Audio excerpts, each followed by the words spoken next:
desaten rasgos psicóticos ocultos que todos podemos tener por distintas circunstancias. De la ética en el trabajo humano. Observar también que la mente tiene muchas dimensiones que también en la actualidad se están observando y se están matematizando, incluso desde pues, el álgebra neuronal.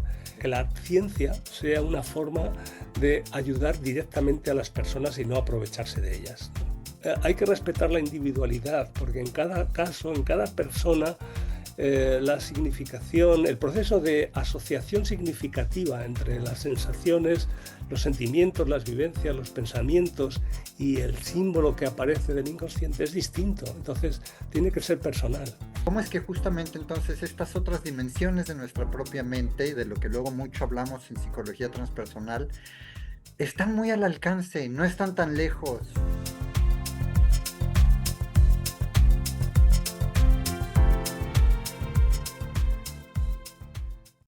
Amigos, me da mucho gusto estar con ustedes una vez más por aquí en estos diálogos transpersonales. Hoy tenemos un gran invitado con nosotros. Tuve la oportunidad de conocer a Juan Antonio López Benedí en los congresos de educación holística que recientemente se hicieron con la Universidad de la Nueva Era el año pasado y 2024-2025. Él estudió filosofía en la Facultad de Filosofía como tal y Ciencias de la Educación en la Universidad Complutense de Madrid, a donde también hizo un doctorado en hermenéutica. En 2012 obtuvo el título de doctor en educación con mención europea y calificación de sobresaliente cum laude en la Unidad Autónoma de Madrid. Juan Antonio López Benedí también es fundador del Instituto de Educación en Valores y creador del método Benedí como tal, de lo que hoy vamos a estar hablando, y ha tenido múltiples reconocimientos por su labor en diferentes ciudades y países de Europa y de América. Es también alguien que conoce bien México y que lo ha recorrido. Él actualmente tiene 33 libros publicados sobre varios temas. Y Juan Antonio, me da muchísimo gusto poderte recibir aquí y empezar a tener este diálogo contigo acerca del método Benedí y de toda la labor que has estado haciendo. Bienvenido. Pues muchas gracias, bien hallado. También para mí es un placer tener esta conversación, este encuentro.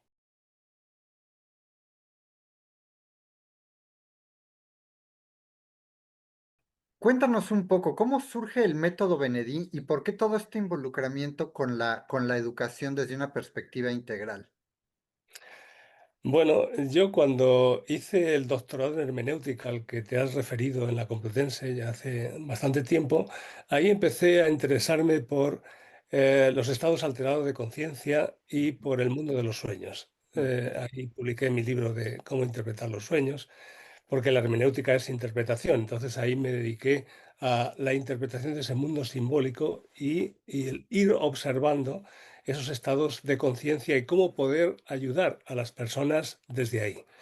Desde el doctorado de hermenéutica me conecté con el psicoanálisis, pero el psicoanálisis me parecía que en el fondo se podía convertir en una trampa, ¿no? Que te tenía años y años y no salías nunca. Entonces busqué una alternativa para resolver de forma más rápida. Y así fui creando poco a poco el método Benedí. Previamente yo también había conocido la hipnosis, había practicado y jugado desde la adolescencia con la hipnosis Ok. y entonces ya tenía esa experiencia previa, pero sí había visto que había posibles efectos secundarios porque la hipnosis tradicional, como yo ahora le llamo, pues es una imposición de la voluntad de una persona ajena en la mente de otra persona. Entonces, desde ahí estuve buscando alternativas y utilizando los símbolos, como también en el psicoanálisis se planteaba, como lenguaje profundo de la mente, pues fui configurando un método que fuera de apoyo más rápido y que al mismo tiempo pudiera eh, transformar los bloqueos emocionales de una forma rápida. Y así poco a poco fui elaborando con pruebas, con distintos elementos, y configuré esto que denominé el método Benedí. En México, de hecho, estuve también impartiendo cursos para profesores universitarios en distintas universidades y mostrándoles la efectividad de ese método en directo, o sea, en forma breve, cómo desde ese lenguaje simbólico se puede cambiar los estados emocionales que de otra manera, de una manera más cognitiva, resulta mucho más difícil, porque las Sí, emociones no son racionales, son racionalizables, pero la razón no puede transformarlas o cuesta muchísimo tiempo. Esa es la sí, base. Entonces, utilizar todos estos elementos, que es como el lenguaje de la mente profunda, el lenguaje natural de nuestro cerebro, eh, respetando absolutamente también, igual que ocurre con los sueños, ¿no? Que los símbolos tienen la facultad de poder camuflar aquello que nos hace daño y por lo tanto, si respetamos eso, pues no tenemos que generar efectos secundarios, no se generan efectos secundarios al profundizar o trabajar con las personas en ese sentido. Y por otra parte, también se respeta la intimidad absolutamente, porque no es necesario que ninguna persona confiese su malestar o su bloqueo o la causa, la conozca o no, para poder resolverlo. claro. Y en ese sentido, pues he tenido anécdotas muy curiosas, ¿no? Porque mucha gente no sabe cuál es la causa o no se atreve a mirarlo, ¿no? Por eso está ese tema de la represión y la ocultación del inconsciente. Pero aquí, respetando esa barrera o ese disfraz que cada uno se pone, o ese vestido, ¿no? Para no estar Sí, desnudo ante nadie más, pues se puede transformar esa situación difícil en algo constructivo. Y eso luego se aplica también a la educación, o sea, no es solo una cuestión de terapia, sino mi trabajo desde la educación ha sido también aplicar estos elementos para la formación de profesores, como decía, y también en empresas y en otras instituciones. exacto, exacto, exacto, exacto, porque también has intervenido justamente en instituciones, en empresa, con temas de liderazgo, ¿cierto? Sí, y con el estrés, con la inteligencia emocional, pues la Claro, reconducción de emociones, sí. claro. Cuando salió el decreto en México sobre el estrés que había que actualizar las empresas, pues estuvimos haciendo un trabajo grande con el departamento o con profesores del departamento de biología de la Universidad Ujú, Autónoma de Ciudad Juárez. ujú, Y luego vino el COVID y ya se quedó un poco interrumpido, pero sí. desarrollamos, porque aparte de mi forma de intervención, ellos habían desarrollado un método para trabajar con el estrés desde la microbiología. Ok, muy interesante.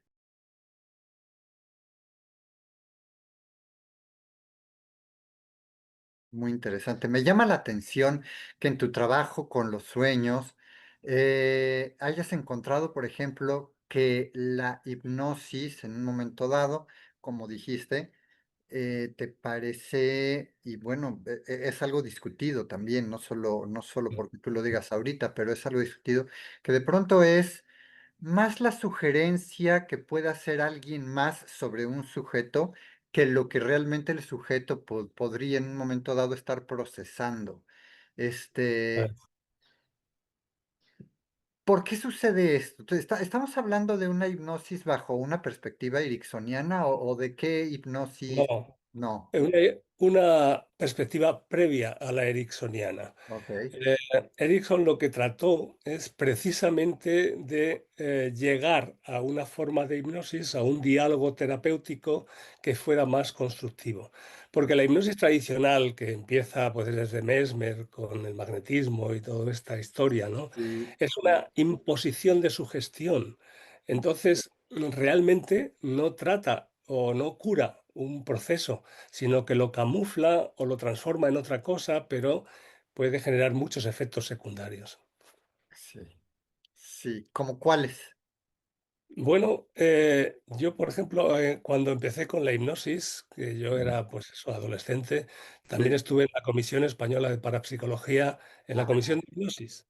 Ajá, Y ahí vimos pues que había en ese momento había una sociedad internacional de hipnosis sí, que especialmente para la hipnosis de espectáculo estaba alerta porque a veces se daban casos cuando en un espectáculo se hipnotizaba para jugar con las personas y a veces se les sometía a una situación estresante en distintos sentidos, pues esas personas podían quedarse ancladas o con un deterioro mental, ¿no? Entonces, por si ocurría eso, existían esas alertas. Entonces yo, pues fui conociendo la hipnosis desde ahí, ¿no? Desde el claro, conocimiento claro de esos efectos secundarios, ¿no? claro, Que podían dejar marcas, pues, como de fobias o de reacciones que no existían antes, sí, aparte de otro tipo de cosas, ¿no? Pues también hubo hipnólogos, pues, que abusaron de mujeres, por ejemplo, ¿no? Entonces, sí, pues todo esto es lo que me llevó a buscar otras alternativas. Y claro, desde una base, pues diferente a lo que era la hipnosis tradicional, porque la hipnosis era simplemente eso, el bloquear la mente para llegar al inconsciente, pero de una forma un poco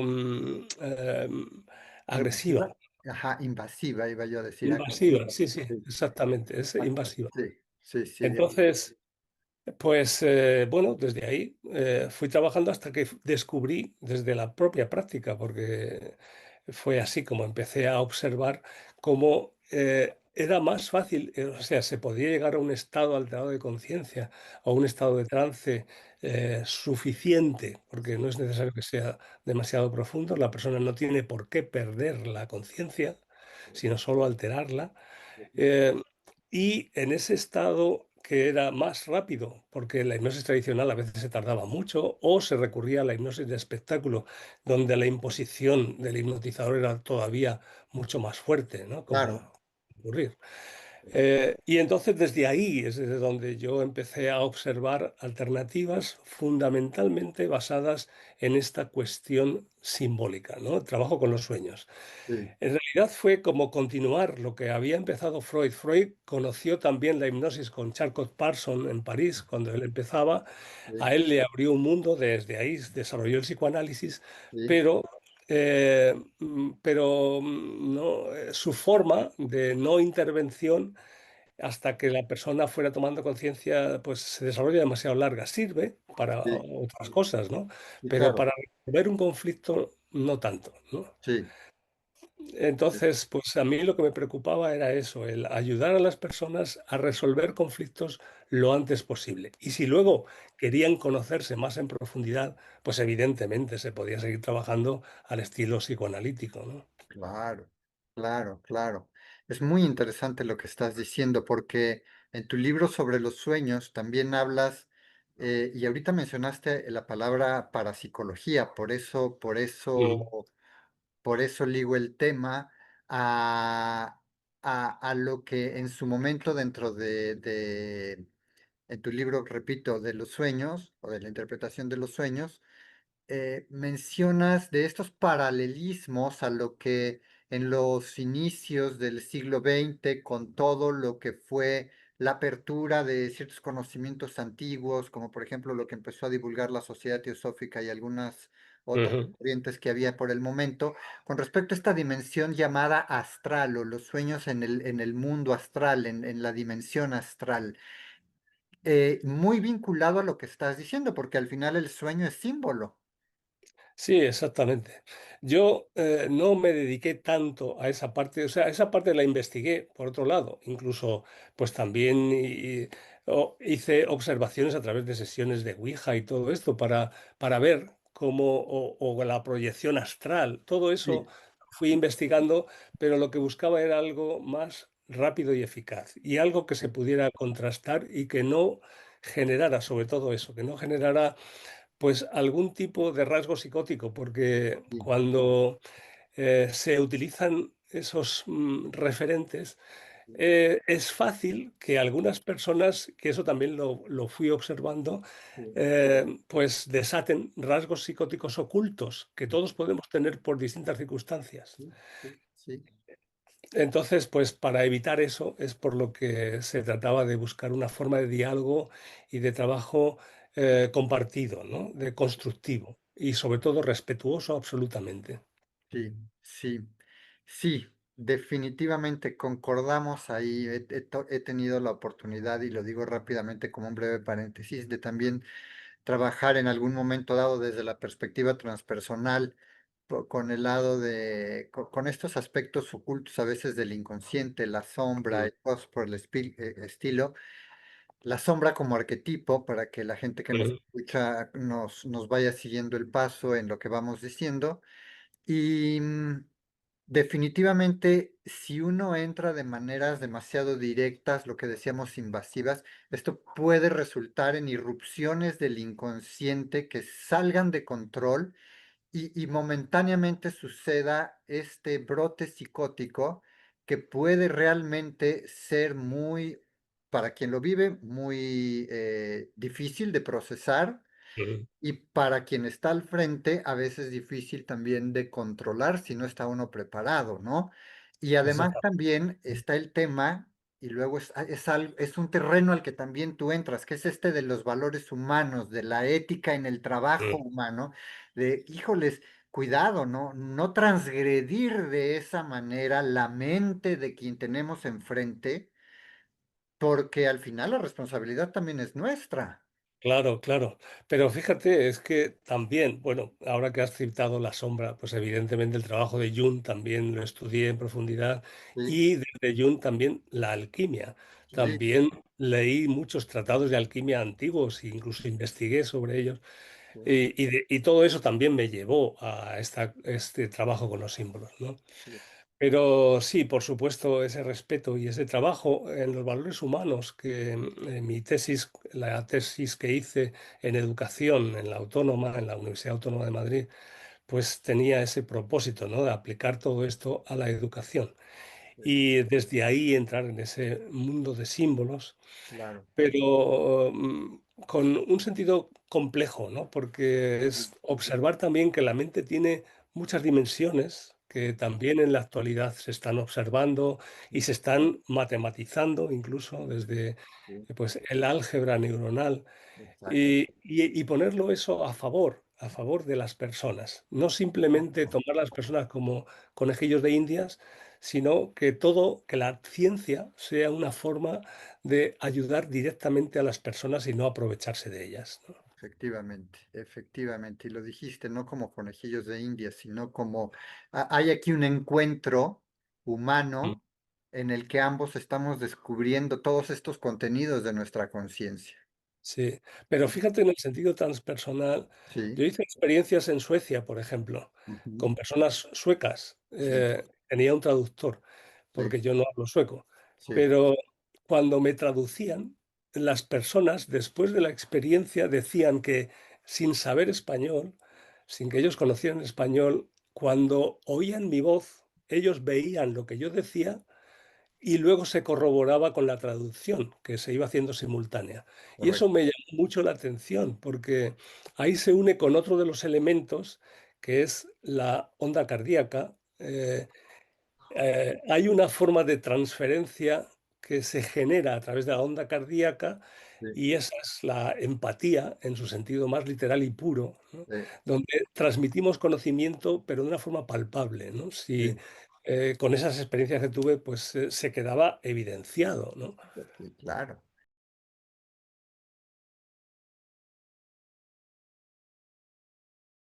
Se corrobora cómo la neurociencia actual realmente se encuentra con estas fronteras actuales de lo que es nuestro conocimiento sobre la Ujú, ciencia y sobre cómo transmitimos nuestros mensajes el uno al otro. Y existen estos, lo que se llaman potenciales de transferencia, que ujú, en su momento, digo, son las bases de lo que comúnmente conocemos con la palabra de telepatía. Pero, y estos son temas comunes aquí en nuestros ujú. diálogos transpersonales, nada más que es importante que la gente que nos escucha siempre sepa que estamos abordando estos temas con bases, queremos avanzar junto con la ciencia, con lo que está descubriéndose y entender de maneras más profundas cómo es que nuestro cerebro y cómo es que nuestro sistema nervioso y cómo es que estas facultades intuitivas que también tenemos juegan este rol, esta parte en la transmisión de esa comunicación que no es verbal, pero que sí es de mente a mente, entre dos individuos o entre colectivos incluso, ¿no? Sí, más que de mente a mente, o sea, es de mente a mente, pero fundamentalmente desde el corazón, es de Sí, corazón a corazón. sí, Esta es por la supuesto. clave. Sí, Y esto es lo que también, incluso Freud también, cuando sí, hablaba de transferencia sí, necesaria para sí, el proceso psicoanalítico, sí, hablaba de esto. Lo que pasa que sí, no tenía todavía una base para sustentarlo tan detallada como ahora. sí, Pero esa es la clave. sí, Es el corazón el que nos genera esa onda, o sea, cuando existe esa onda armónica de transferencia entre en los distintos corazones que intervienen en el proceso, sí, entonces se produce ese salto sí, a la transmisión de mentes o al compartir sí, contenidos. Y sí, también, fíjate, he tenido una experiencia sobre esto. En Chile estuve haciendo una sesión en la televisión. Yo nunca he hecho cosas así en la televisión, pero en aquel momento era una televisión ligada a una universidad ujú, y me pidieron que hiciera una experiencia para mostrarlo en tiempo real. sí, sí, sí, Y entonces, bueno, pues el productor o el director del programa, pues cogió a una chica de producción y le dijo que fuera ella la, la voluntaria, ¿no? sí, La voluntaria. sí, sí, sí, sí, Olga. sí, Ella se rió al principio, ¿no? sí, sí, Pero luego resulta que descubrimos que ella había tenido un trauma de la infancia del que no se acordaba y ujú, lo desbloqueamos allí, en ese mismo momento, ¿no? sí, Y entonces se sintió, y ahí estábamos en un estudio donde había pues bastantes personas, como unas 100 personas en el estudio, observando. Y entonces todo el mundo sintió esa onda expansiva. Es como si al haber liberado ese bloqueo, de sí, repente la onda cardíaca cambia y todo el mundo la siente. O sea, es evidente. No es que alguien diga o te tiene que convencer de algo, es que lo sientes. sí, Mm, sí. Y eso es algo muy peculiar. Sí, muy peculiar, efectivamente. Una de las cosas, por ejemplo, uno de los modelos de psicología transpersonal que también se asoma hasta a estas áreas de las que estaba hablando es el de la psicosíntesis de Roberto Assagioli, Mm, este doctor italiano, o también contemporáneo de Freud, pero se separa de él justamente porque él sí quiso adentrar o aventurarse, empezar a ingresar más profundamente en estas dimensiones que si bien entraban dentro del terreno del potencial humano, de lo que en aquel mm, entonces, 60, 70, estaba ya introduciéndose en el terreno de la psicología transpersonal, que entre mm, él y Jung fueron las aves precursoras, un poco. Entonces, Asayoli lo que propone es este trabajo consciente con el material del inconsciente, o sea, ser consciente al inconsciente, pero con lo que él llamaba síntesis. Y era una manera justamente en la que el sujeto no necesita, como decías, perder la conciencia, sino al mm, contrario, de manera consciente empezar a elaborar con lo que encuentra en sí mismo y de ese modo ir sanando los propios traumas que va teniendo, lo que acabas de decir, y llego al punto central que quiero tocar, que es en el momento en el que eso ocurre, verdaderamente es el corazón quien acaba haciendo esta gran síntesis de lo que el símbolo realmente quiere decir y de la liberación de esa energía que mm, estaba ahí contenida de algún modo. Y esto me recuerda un poco también a los egipcios, porque los egipcios decían que la mente está en el corazón. Sí, ¿No es pero no cierto? solo los egipcios y Sí, los mayas sí, y casi sí, todas las culturas antiguas sí, o originales o pueblos originales. originales hablan del corazón como el elemento esencial Sí, y casi todas las religiones. Lo sí, que ocurre es que sí, luego, desde la ciencia, algunos sectores de la ciencia, especialmente en la psicología, eso se ha discutido porque sí, dicen que el corazón es simplemente un músculo y que lo importante son todas las actividades del cerebro. sí, Pero hay una conexión directa entre el corazón y el cerebro en la parte blanca, la parte intermedia del cerebro, que es la parte emocional, hay una conexión directa. Entonces, pues no está tan descabellado. El cerebro es un órgano gestor, pero parece que esa onda es más fuerte en el corazón, exacto, según las mediciones que se han hecho. sí. ¿Qué es lo que llaman la coherencia? Claro, el estado de coherencia, sí. El Que estado de tiene que coherencia. ver con lo que tradicionalmente también, pues en el mundo místico se conseguía en estados de meditación, ¿no? Exacto, exacto. Y ahí es a donde vamos tejiendo toda esta gran visión muy Mm. completa, muy integral de lo que es el ser humano, de acuerdo a cómo hoy podemos ya entendernos a nosotros mismos. Bueno, uno de los elementos, cuando estaba haciendo ese doctorado en hermenéutica, otro de los elementos que toqué fue a través de Rolf Carballo, que Rolf Carballo fue un neurólogo español que él hablaba pues de muchos elementos importantes, sobre todo de la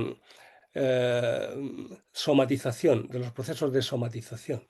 Y en el prólogo de un libro, pues encontré una referencia suya que decía que el libro que más le había impresionado y como mejor tratado de psicología que conocía era el libro de las moradas de Teresa de Jesús. Ah, sí, Y entonces, pues yo aproveché que estaba con la hermenéutica e hice un trabajo hermenéutico sobre el libro de las moradas de Teresa de Jesús, adaptándolo a un lenguaje más actual, pero es sorprendente lo que se plantea allí sobre los distintos estados de conciencia con muchísima precisión. sí, Aunque ella claro, todo el tiempo trata de justificarse diciendo que ella no es letrada, que ella no sabe, que ella solo es lo que le llega, pero sí, habla con mucha precisión de muchísimas cosas. Y claro. para mí ese tratado, ese libro, sobre el que hice también un trabajo y publiqué, pues fue una referencia también importantísima en ese momento. Sin duda, porque Teresa de Ávila, en la mística cristiana que ella practicaba, ¿no? Mm. Tenemos un paralelismo impresionante luego a tratados que también hay en Oriente acerca de estos estados de conciencia más amplios y que ella de manera espontánea en sus experiencias fue, digamos, cartografiando, Claro, exactamente. ¿no? Y en esa época, pues en la Edad Media o finales de la Edad Media en España, Sí, se produjo un fenómeno muy peculiar, porque ajá, ahí coincidieron al final ya San Juan y Santa Teresa, ¿no? Como sí, grandes claro, místicos cristianos, pero sí, antes de eso había estado Ibn Arabi de Murcia, que es un sufí claro, muy importante y sí, también se escribió el Zohar, o sea, Moisés de León escribió el Zohar, que es la mística judía. correcto, Entonces, sí, se coincidió y todo eso fue fraguando. Las sí, interacciones que se fueron generando en esa época fue muy fructífera sí, y se desarrolló pues la base mística y quizás como más radical de las tres grandes religiones, exacto, aunque luego por fuera se pelearon y todas esas cosas, sí, sí, pero sí, ese progreso fue algo fundamental, ¿no? sin Y duda, también estuve investigando sobre ello, claro. sí, claro, sin duda, sin duda,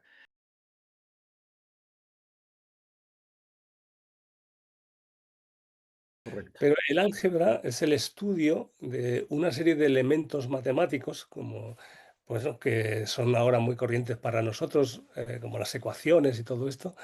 Pero a través del álgebra, lo que se ha descubierto, y un premio Nobel por esto, ¿no? Es que las conexiones neuronales tienen 11 dimensiones. exacto, 11 dimensiones constatables desde el punto de vista del álgebra. ajá, Y yo en mi tesis, antes de conocer esta cuestión del álgebra neuronal, yo había planteado una similitud entre los procesos de significación de los símbolos con los límites del cálculo infinitesimal. Es ujú, decir, que para mí un símbolo se diferencia de una palabra, de un concepto donde el significado es cerrado, porque el significado de un símbolo es abierto. sí, Entonces, como es la búsqueda a través del símbolo del infinito. Y entonces, pues para mí me sugería eso, ¿no? Es la tendencia a tener múltiples significados con tendencia a infinito, desde donde es posible conectar pues esos aspectos de la mente.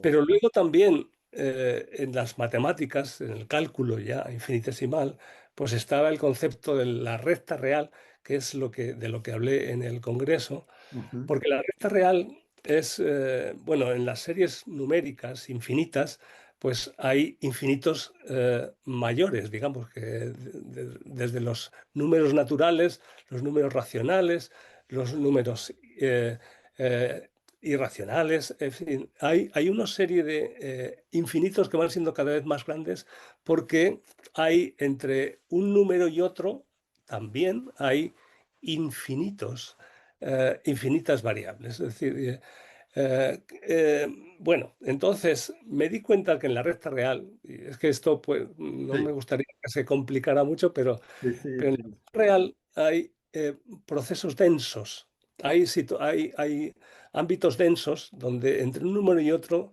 se produce esa tendencia a infinito y es lo que planteaba, es como una puerta dimensional Sí, para poder conectar esas otras dimensiones que ya habían sido matematizadas a sí, través de esta propuesta del álgebra neuronal. claro, Entonces, sobre eso estuve trabajando y ahí es donde los símbolos conectan. Hay símbolos que adecuadamente orientados con esa tendencia abierta a su significación, es decir, no cerrándolos, no cerrando desde fuera, sino que permitiendo que la mente de la persona que está viviendo esa situación emocional, le dé un libre significado, como también planteaba Freud, ¿no? ¿no? Eh, pues pueda llegar a ese punto y ahí se producen elementos de transformación donde pasas a otras dimensiones, donde llegas a estados más profundos de la mente, donde alteras la conciencia de las personas hasta llegar a la raíz de aquello que se busca o aquello que se necesita solucionar. Sí, Y entonces, pero vamos, no es solo para cuestiones de terapia, ¿no? no, Sino que también es para sondeo místico. Es decir, tú sí, puedes encontrar claves ya matematizadas, es decir, no simplemente con evocaciones místicas tradicionales, pero es que realmente esas evocaciones místicas tenían la conexión del símbolo y el símbolo es el que se puede conectar con esta base matemática. claro, Entonces, desde ahí claro, puedes generar esos estados alterados que sí, te llevan a las proyecciones astrales o psíquicas sí, o a esos otros mundos sí, eh, que están en nosotros y que ahora sí, también se están poniendo de moda en películas, ¿no? Como sí, esos, sí, curiosamente, ¿no? Pero es así, hay esas otras dimensiones, esos mundos paralelos sí, donde con la visión o los planteamientos de sí, ciertas formas de la mecánica cuántica, pues sí, nos plantean esas realidades paralelas, ¿no? sí, Entonces hay un mundo inmenso y apasionante, sí, pero que es en cierta forma tangible, es decir, que podemos llegar, o por lo menos lo podemos matematizar, lo podemos conceptualizar de una exacto, forma operativa sí, y no mágica, sí. sino más científica. Más científica, más de acuerdo al mundo en el que hoy estamos, y Ujú. que son también las bases que nos van introduciendo, que van abriendo esas puertas del futuro que necesitamos para poder empezar a adentrarnos en ello. Pero es que esto, y hablando en términos de la educación, esto Mm, implica una educación de uno mismo, educarnos claro. en comprender esas dimensiones en esas otras capas que hay en nuestra propia mente, que no solo es un tema lineal y cronológico en el que vivimos, sino que hay capas de nuestra mente que sí, efectivamente, como hemos dicho, son simbólicas, pero tienen su propia ciencia, tienen sus propias Eh, formas sí, el de... proceso metodológico. Hay un proceso Exacto, metodológico, claro. exacto, hay metodologías para ingresar a esos Claro, estados de conciencia. Exacto. claro, exactamente. Por eso, una de las claves que yo planteaba de las primeras veces que di algunas conferencias en universidades en México, precisamente, era esto, la diferencia entre instrucción, que fue algo de lo que hablé en este congreso el año pasado, de Ujú, instrucción, formación y educación, ¿no? Y que sí, este año he vuelto a hablar de este tema en Madrid, en la Complutense, también en otro congreso de educación que ha habido, sobre didáctica de humanidades, sí, que ha habido recientemente, sí, porque es importante entender esto. No es simplemente que los alumnos tengan que abrirse a esas visiones o trabajarse desde ese autoconocimiento, sino que los profesores tienen que estar también preparados. Si los profesores no han trabajado suficiente ese estado transpersonal, desde la inteligencia emocional y otros elementos, pues no pueden ayudar a los alumnos, porque fundamentalmente ahí está también la diferencia entre esos profesores que nos llegan al corazón, Sí, que nos generan una empatía especial y no sabemos muchas veces por qué, sí, que no todos lo tienen, ¿no? sí, Pero cuando se llega ahí, entonces eso es lo que nos abre puertas y lo que ha inspirado a través de la historia de la humanidad, de una forma o de otra, a que muchas personas se dediquen a profundizar en la ciencia o en estados de conciencia o en sí, procesos humanitarios, sí, porque tocaron en un momento su corazón. Entonces es importante saber cómo se produce ese toque de corazón sí, que antiguamente se decía como que era el Espíritu Santo, sí, yo respetando toda la creencia sí, religiosa, sí, pero podemos verlo, aunque también intervenga el Espíritu Santo o quien sea, sí, podemos verlo con una metodología más precisa que se puede enseñar, que se puede conocer, que se puede transmitir. No hay claro. que estar esperando solo la gracia de Dios, ¿no? Claro, y que de repente luego empezar, tratando de construir, es inevitable que dentro de lo que hablamos salgan todos estos paralelismos y estas terminologías que vienen. Acabas de hablar del Espíritu Santo, pero entendido desde la perspectiva, digamos, antigua, porque hoy hablamos Espíritu Santo y ya rápidamente se encajona el concepto dentro del Sí. cristianismo, ¿no? O catolicismo. Pero es el soplo divino y ese soplo es eso que viene de más allá, es esa mística, es esa conciencia expandida, luminosa, que nos revela, que nos abre el velo y nos deja ver más allá de lo inmediato, de lo cotidiano. Es nada más Eso eso, es. ¿no? No es algo no es algo en lo que nos tengamos que perder en teología, es nada más esta experiencia momentánea que nos abre el velo. Eso es. Y a eso también lo denominé, especialmente después del último viaje que hice a México, la buena onda. La, Porque en México habláis mucho de la buena onda, la mala onda, esta sí, persona es buena o mala onda y sí, tal. sí, Y a veces me entrevistaban en la televisión y yo les decía, pero esto que decís de la buena onda o la mala onda es algo que se puede probar cuantitativamente. Es que tiene que ver con la onda cardíaca, no es simplemente una expresión, es algo que tiene una base que se puede contrastar. Y por claro, eso escribí también el libro de la buena onda, sí, para hablar de este tema específicamente. O sea, cuando se genera esa buena onda, es sí, como lo que antes se decía, que es como si hubiera pasado un ángel o el sí, Espíritu Santo o estas cosas. sí, Estás en un proceso de coherencia eso, que te permite tener inspiración o creatividad, se te abre la mente.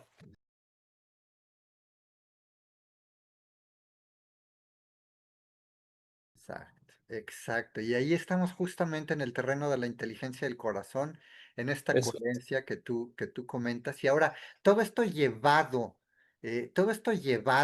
a la escuela, a las nuevas generaciones o a las instituciones, a las empresas con las que has trabajado, ¿qué impacto tiene? ¿Cómo se traduce todo lo que estamos diciendo en el trabajo directo con la gente?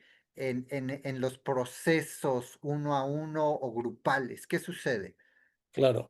Pues mira, hay dos formas de trabajo que he utilizado. Primero, con niños, Ujú, tanto en la educación o en ya en trabajo, pues con sus padres presentes para desbloquear cosas. Los niños entran muy fácilmente en esta cuestión simbólica, porque ellos no han desarrollado tanto ese procedimiento de pensamiento abstracto o lenguaje abstracto. Entonces, para ellos es mucho más fácil y a través del juego y esa representación como infantil, que eso me recuerda también a aquello que se dice en los evangelios de que los niños son los que entran en el reino de los cielos. Por eso, porque entran a través de esa forma de codificación natural de una forma más sencilla. Entonces, con los adultos también se puede hacer perfectamente, pero hay que hacerlo con otra orientación que sea adecuada para la mente del adulto, ¿no? Y no solo del adulto, sino también de la persona, porque ujú, cada persona tiene su proceso más individual. Con los adultos y especialmente en el tema de las empresas, lo que he visto o que he analizado metodológicamente es el grado de coherencia que tenemos con nuestro pensamiento, con nuestros sentimientos, con nuestra vocación, con nuestra actividad. Y el poder analizar incluso cuantitativamente esos grados de coherencia nos permite pues desarrollar o mejorar procesos. Y una de las veces que lo hice fue también en Chile, en una universidad, analizando a profesores. Bueno, yo es que planteé esto en una conferencia, entonces me pidieron, el decano de la Facultad de Psicología, me pidió que aplicara este método de análisis de coherencia con los profesores con respecto a la facultad. Y entonces le hice pues unas gráficas de los resultados de este análisis de coherencia que pues no todo el mundo es coherente. O sea, normalmente tenemos muchas contradicciones y esas contradicciones cuando no se, ni siquiera se ven, pues es muy difícil que se puedan solucionar. Entonces, si aplicas una metodología de análisis de coherencia de forma individual o en grupo, pues entonces puedes encontrar elementos clave donde están los puntos críticos donde se puede mejorar, pero no desde el juicio, o sea, no desde hacer sentir culpable a nadie, Sí, sino de observar que son puntos débiles que hay que sí, fortalecer. sí. Y esto también, incluso ya hace años, también estuve haciendo una conferencia para el partido de Morena en México. Ah, Antes de las elecciones, cuando salió López Obrador, pues sí. hice una conferencia en la que hablaba a los candidatos sobre cómo evitar la corrupción. Uf, Y entonces yo hablaba de estos elementos de análisis de factores de coherencia. sí, Es decir, las personas que se corrompen no es que sean malas, simplemente tienen una serie de puntos débiles por los que pues, terminan cayendo, ¿no? Entonces esos puntos débiles se pueden ver sin necesidad de castigar ni entrar de una forma punitiva, que es como hasta ahora se trata la corrupción, sí, sino de una forma preventiva, es decir, ayudar a educar a las personas y fortalecerlas en sus valores para evitar que se conviertan en personas corruptas, ¿no? sí, sí, Son como distintas aplicaciones sí. en los que Oye, ¿y qué resultado tuvo tu intervención? realmente esto sorprendió mucho porque la persona que me contrató pues pensaba que iba a ir por otro lado, ¿no? Pero les gustó, les interesó. Y el candidato de Morena allí, bueno, era en Ciudad Juárez, para la alcaldía, para presidente municipal, Sí. él me dijo que si salía, él me tomaba como consejero porque le parecía Ah, magnífico, ¿no? sí, Pero pues justo esa candidatura fue la más problemática de todo México. sí, Y fue hasta el Congreso de Diputados por un solo voto, no sé, y no salió al final. sí, Pero bueno, el caso es que sí impactó, pero se quedó ahí por claro, otras cuestiones ajenas. claro, Entonces, sí ha tenido su relevancia en empresas o instituciones, en universidades, y también en el trabajo pues con profesores universitarios, ¿no? y doctores, porque yo trabajaba también con profesores de posgrado sí, eh, para mejorar precisamente las tensiones que se daban en el ámbito de la ingeniería, se sí, daban entre ellos, porque pues a veces chocan los egos o chocan los bloqueos que tiene cada uno. Entonces yo ahí les mostré cómo se podía claro, pues profundizar y detectar estos elementos sin sí, que nadie tuviera que darse por aludido moralmente, porque no es una cuestión moral, no es una cuestión de juicios de bueno o malo, es sí, una cuestión de observar puntos críticos y sí. ver cómo podemos compensarlos y mejorarlos. Exacto, pero es que también mucho por ahí se escucha, este es un dicho popular conocemos en varios lugares, ¿no? Que dicen que el poder corrompe, y no necesariamente el poder corrompe, el poder puede ayudarte a servir, a llegar a más gente, etcétera, pero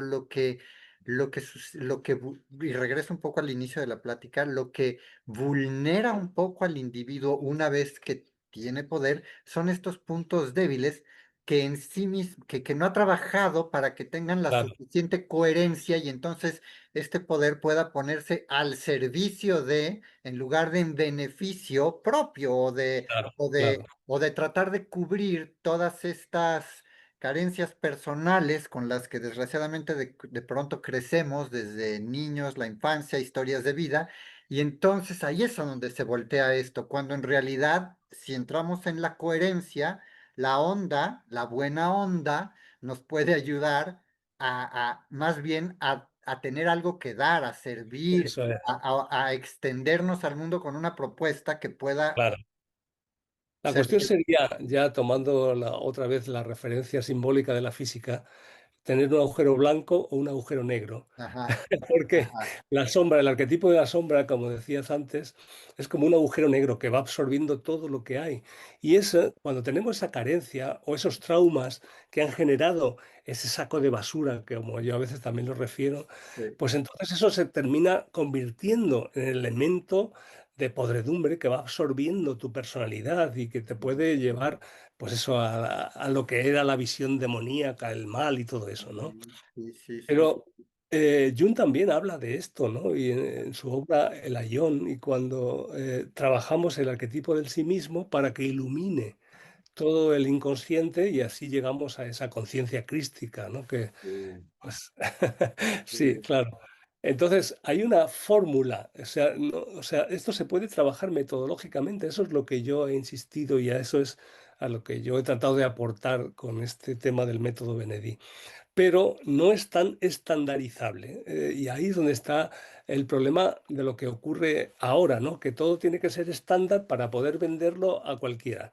sí, Y no, hay que respetar la individualidad, porque en cada caso, en cada persona, la significación, el proceso de asociación significativa entre las sensaciones, los sentimientos, las vivencias, los pensamientos y el símbolo que aparece del inconsciente es distinto. Entonces, tiene que ser personal. sí, sí. Por eso un diccionario de símbolos no funciona, porque tiene que ver realmente con el individuo, la manera en la que está Mm. significando a través del símbolo su propia vivencia.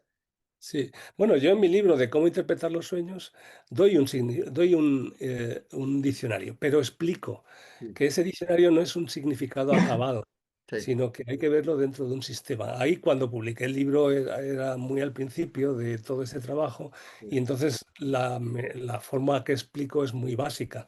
sí. Luego he desarrollado también una forma de interpretación de los símbolos oníricos mucho más elaborada, más precisa, pero eso ya el editor no quiso publicarlo porque decía que el libro se estaba vendiendo bien y que no había que tocar. Sí, suele sucedernos, ¿no? Que nos dicen, no, publica algo que sea más comercial y que pueda ser, que pueda llegar a Sí. más manos. Sí, de acuerdo. De acuerdo. Es fascinante lo que estás comentando y el trabajo que has realizado.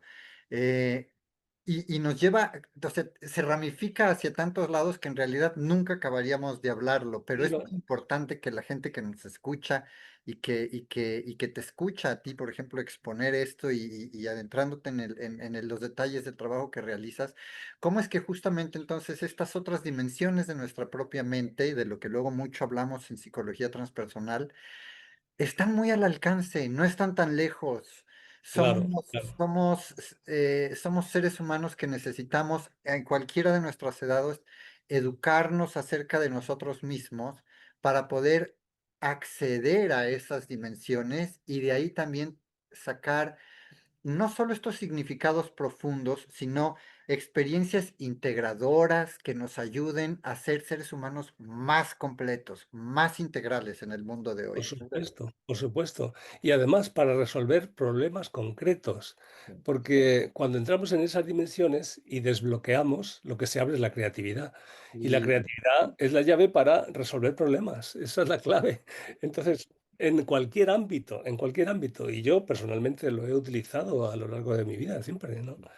eh, cuando necesito pues planificar o a veces, como suelo decir, ¿no? Antes de escribir un libro lo sueño, pero no ajá, porque me proponga soñarlo, sino que yo entiendo que cuando lo sueño es cuando está maduro en mí y entonces lo veo.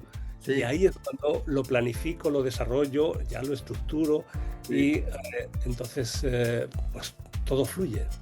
Es nuestra labor de bajar el holograma a la linealidad de las Sí, palabras, eso es, sí. ¿no? Sí. Sí. Qué gusto dialogar contigo, Juan Antonio. Gracias por haber estado con nosotros en un programa de diálogos transpersonales y compartiendo todo esto que siempre es muy enriquecedor para la gente que nos escucha.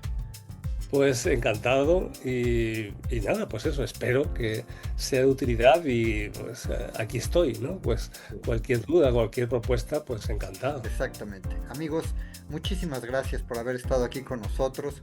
Juan Antonio López Benedí, gracias. Un gusto inmenso el haberte tenido aquí en Diálogos Transpersonales. Pues nos despedimos por hoy. Mi nombre es Alberto Calvet y espero poder contar con ustedes la próxima vez. Nos vemos pronto y un saludo a todos. Gracias nuevamente, Juan Antonio. Nos vemos. Gracias.